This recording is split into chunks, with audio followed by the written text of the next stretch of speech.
उम्मत मुस्लिमा पर फ़िरका वारियत का मुसल्लत हो जाना इस बात की दलील है कि इस कौम के आलिम गुमराह हो चुके हैं। उनके अंदर खैर नाम की कोई चीज़ बाकी नहीं है, क्योंकि इनको दीन हक़ से मोहब्बत नहीं है, इनको अल्लाह के दीन से मोहब्बत नहीं है, इनको मोहब्बत सिर्फ़ अपने मसलक और अपने फ़िरक़ों से है। वरना इनके लिए कौन सा मुश्किल था। सारे ही फ़िरक़ों के आलिम एक जगह बैठकर अपने ही में से किसी एक समझदार आलिम को अपना खलीफा मानकर उसके हाथ पर बैत हो जाते, सारे मसले और सारे झगड़े ख़त्म हो जाते, उम्मत एक होकर अल्लाह की बंदगी करती। लेकिन नहीं, इनको अपने मसलक और अपने फ़िरक़ों से मोहब्बत है, अल्लाह के दीन से मोहब्बत नहीं है। ये इस बात की दलील है, क्योंकि फ़िरका वारियत इब्लीस का कायम करदा वो दज्जाली निज़ाम है। जब भी किसी कौम के ऊपर ये सिस्टम मुसल्लत हुआ है तो अल्लाह ने या तो उस कौम को हलाक कर डाला है या उसके अंदर से ईमान को ही छीन लिया। अब तक न जाने कितनी ही कौमें गुमराहियत का शिकार हो चुकी हैं इसी फ़िरका वारियत के चलते हुए, और उनके अंदर ईमान पलट कर वापस नहीं आया। या तो अल्लाह ने उनको बिल्कुल नेस्तो नाबूद कर दिया या उनसे ईमान छीन लिया। क्या ऐसे आलिमों की पैरवी करना मुनासिब है? क्या ऐसे इंसानों को मुसलमान समझना एक इंसान के लिए जायज़ है?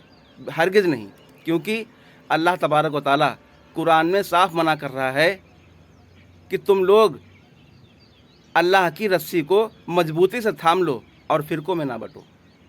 क्या ये इनका अमल कुरान की इस आयत का इनकार नहीं है? क्या हम इनको मुसलमान मान लें?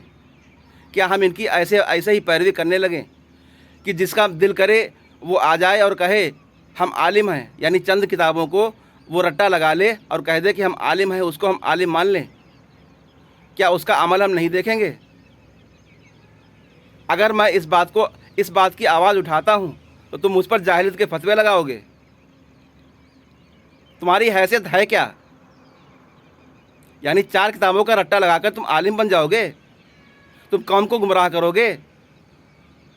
तुमने ये तरीक़ा कहाँ से निकाल लिया है कि फ़िरक़ों में बांटकर कौम को गुमराह करने का? जवाब दो।